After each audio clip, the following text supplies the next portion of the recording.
राज़ हयात पार्ट 2। बहुत से घरों में कई आपियाँ अपने छोटे बहन भाइयों की खुशियाँ तलाश करते करते अपने बालों में सफ़ेदी सजा बैठती हैं, और जब गर्ज के ये रिश्ते अपने पाँव पर खड़े होते हैं तो अपनी मौसनों को यादों की चिता में जलता छोड़कर अपनी नोखेज़ खुशियों के संग नाचने लगते हैं। रिश्ते गर्ज ही के तो होते हैं।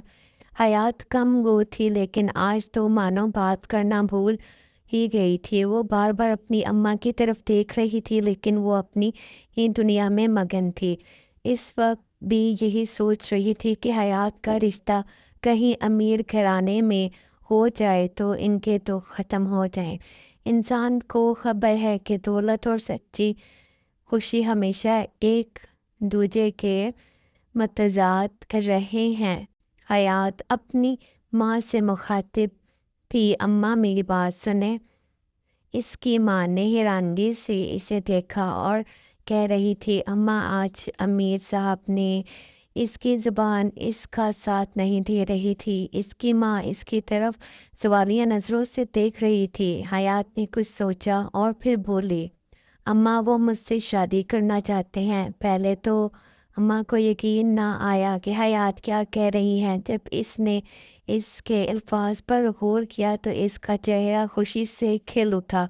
इसने हयात को गले लगा लिया और जल्दी से बोली, तो तुमने क्या कहा?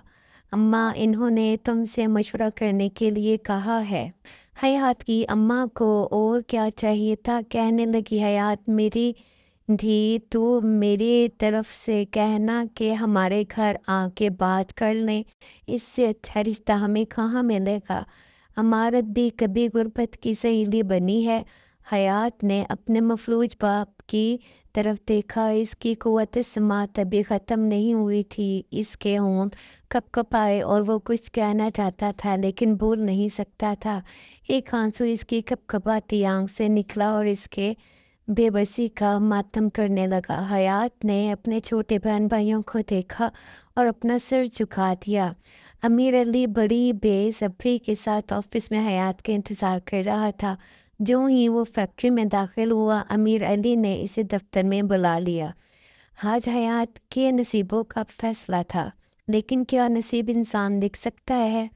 हम तो इस दुनिया में आजमाइश की भट्टी में गुजारे जाते हैं ताकि आने वाली दुनिया में अपने किए की फसल काट सके। अगर इंसान इस दुनिया को मुकम्मल तस्वीर समझते हैं, इस नफ्स के पुजारी भूल जाते हैं कि इसकी आखिरी किस्त इनकी आंखें बंद होने के फ़ौरन बाद शुरू हो जाएगी।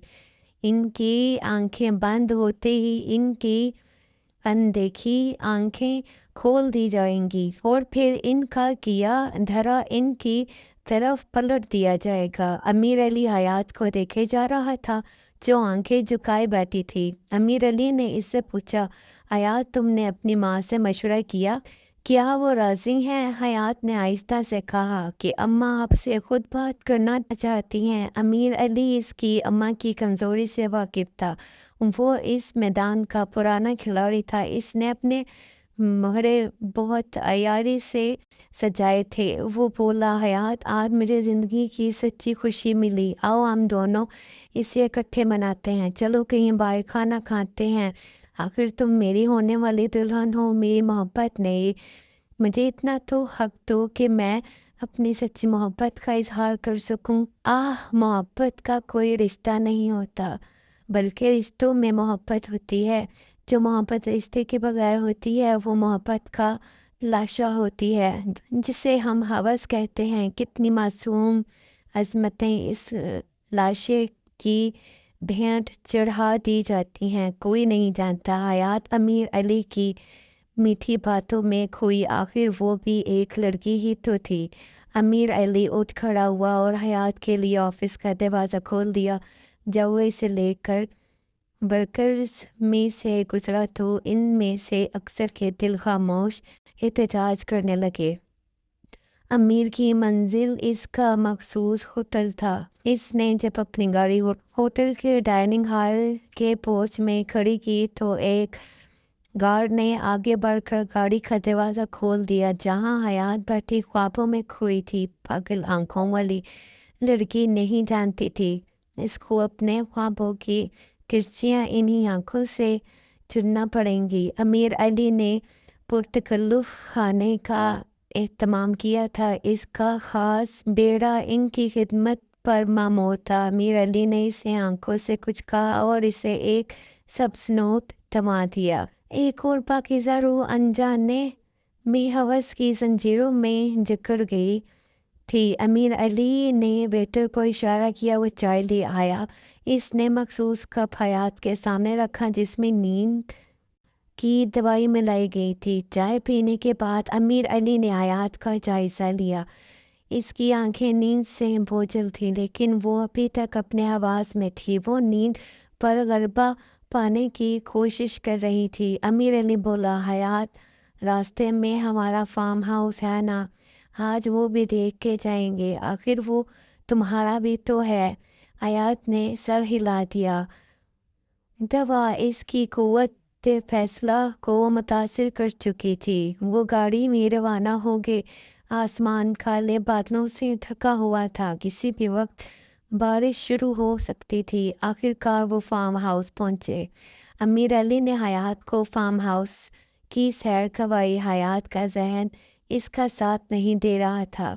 वो बोली, सर मैं ठीक ठीक नहीं हूँ।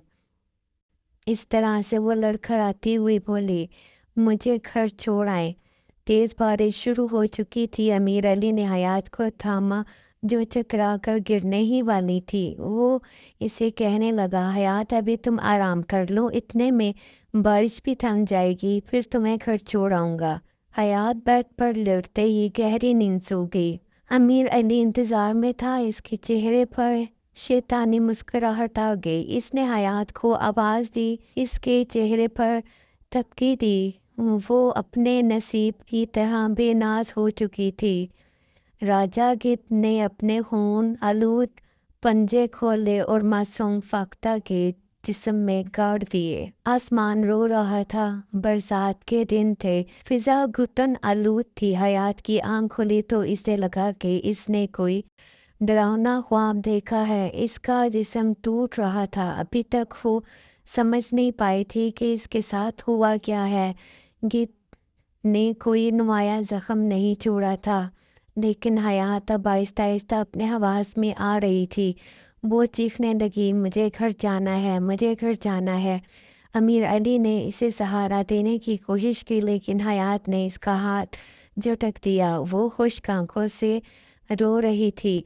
रास्ते में दोनों खामोश रहे। अमीर अली ने हयात को इसके घर उतारा और बाहर से ही रवाना हो गया। हयात की माँ इसके इंतज़ार में थी। गाड़ी की आवाज़ सुनकर इसने मुस्कुराते हुए दरवाज़ा खोला।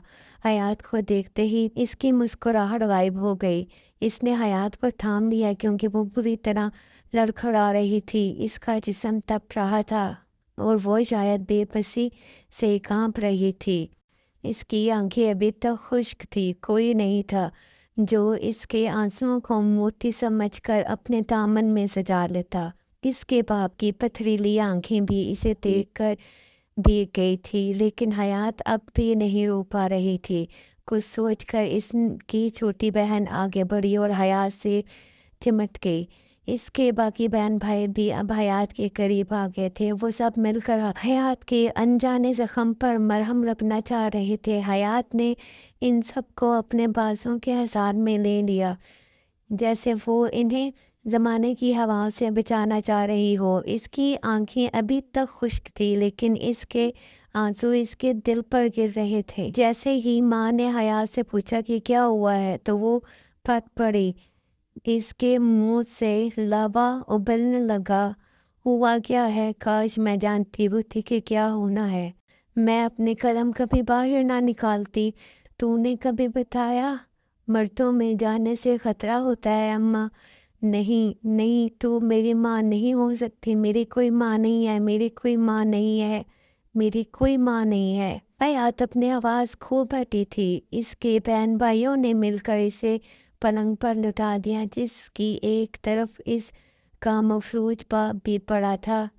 اس کے باپ نے بڑی تکلیف سے اپنا چہرہ حیات کی طرف گھمایا۔ اس کی آنکھیں دریا بہا رہی تھی۔ حیات نے اپنے باپ کو دیکھا، اپنا ہاتھ اٹھایا اور اپنے باپ کی آنکھوں پر رکھ دیا۔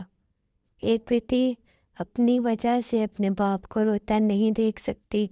حیات کی آنکھیں بند ہو گئی، وہ بے ہوش ہو چکی تھی۔ آسمان ابھی تک رو رہا تھا۔ صبح جیسے ہی حیات کی آنکھ کھلی، وہ اپنا سامان باندھنے لگی۔ وہ یہاں سے دور چلی جانا چاہتی تھی، جہاں امیر علی کا سایہ بھی اس پر نہ پڑے۔ اس نے ماں سے کہا کہ وہ اپنی دادوں کے پاس گاؤں جا رہی ہے۔ اس کی دادو اسے بہت چاہتی تھی۔ حیات اس کی گود میں سکون لینا چاہتی تھی۔ اس کی ماں کہنے لگی، حیات اکیلی کیسے جاؤ گی؟ حیات اپنی ماں کو دیکھ کر مسکرائی۔ یہ کیسی مسکراہٹ تھی؟ یہ صرف حیات ہی جان سکتی تھی۔ اس کا کرب الفاظ میں بیان نہیں کیا جا سکتا تھا۔ اس نے جواب دیا، اب فرق ہی کیا پڑتا ہے ماں، میرے پاس کھونے کو بچہ ہی کیا ہے۔ اس نے اپنا بیگ اٹھایا اور روانہ ہو گئی۔ بس میں کھڑکی کے ساتھ بیٹھی پیچھے کو بھاگتے ہوئے مناظر دیکھتے ہوئے حیات کو لگا کہ اس کی زندگی کا پہیہ بھی الٹا چلنا شروع ہو گیا ہے۔